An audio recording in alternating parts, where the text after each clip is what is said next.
Hi guys, I hope you are doing well and you are ready to begin chapter 2. First of all, I just wanted to say I'm so sorry about the noise that you are hearing in the background. My neighbor, they do have a party and they are they are just playing a lot of reggaeton and all that. And I really like reggaeton, so and I'm really in a good term with them. So to be honest, I didn't have the guts to just go there and just say that, hey, could you just turn down the music because I'm recording my lecture. So I didn't tell them.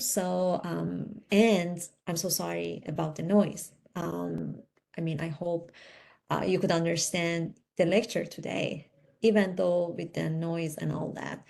But let me share my screen to just start. So, today we're going to talk about chapter 2. Chapter 2 is about the system of the body. It's a big chapter. So, I broke this chapter in two parts, part 1 and part 2.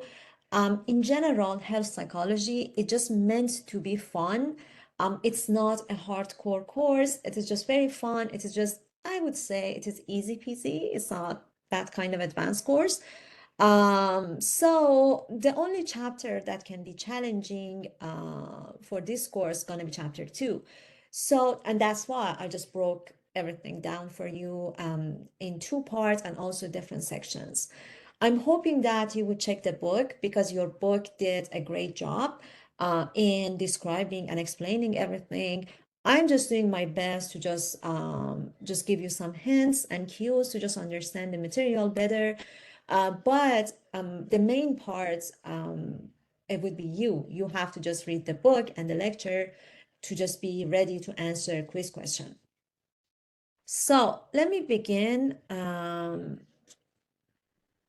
So the chapter outline gonna be nervous system, endocrine system, cardiovascular vascular system, respiratory system, digestive system, renal system, reproductive system, genetics and health, and the last one gonna be the immune system.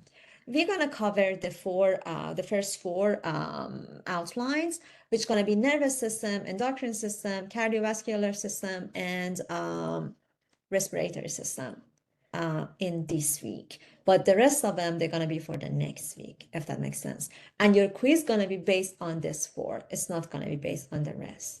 Okay, just the color part. So first of all, let's talk about the components of the nervous system. The nervous system has two parts. Part one gonna be central nervous system, which gonna be only brain and your spinal cord.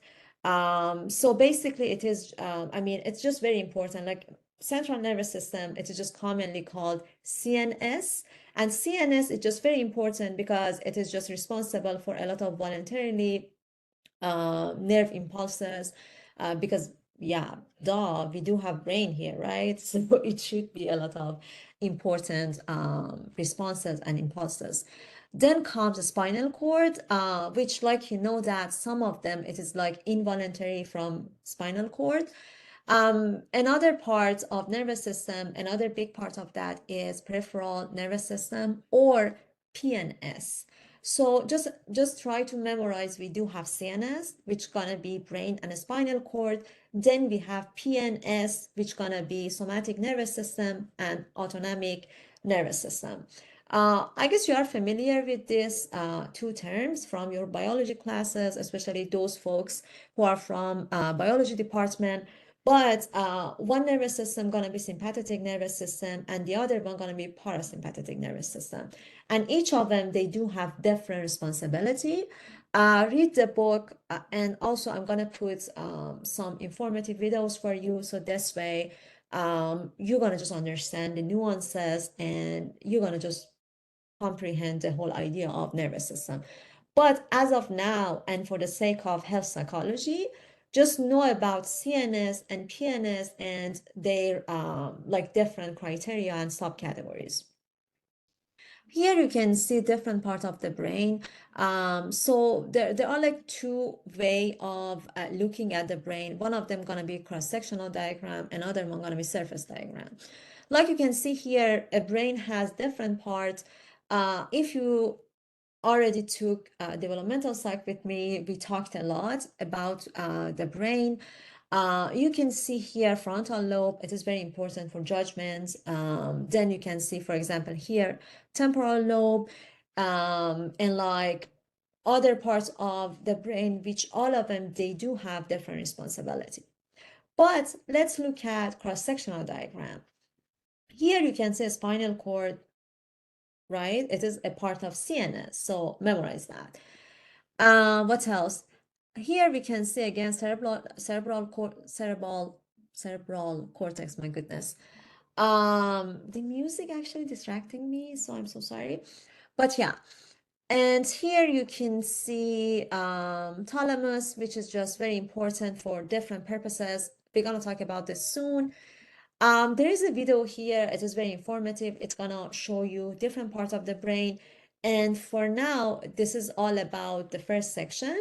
We're gonna talk more and more about the next section soon.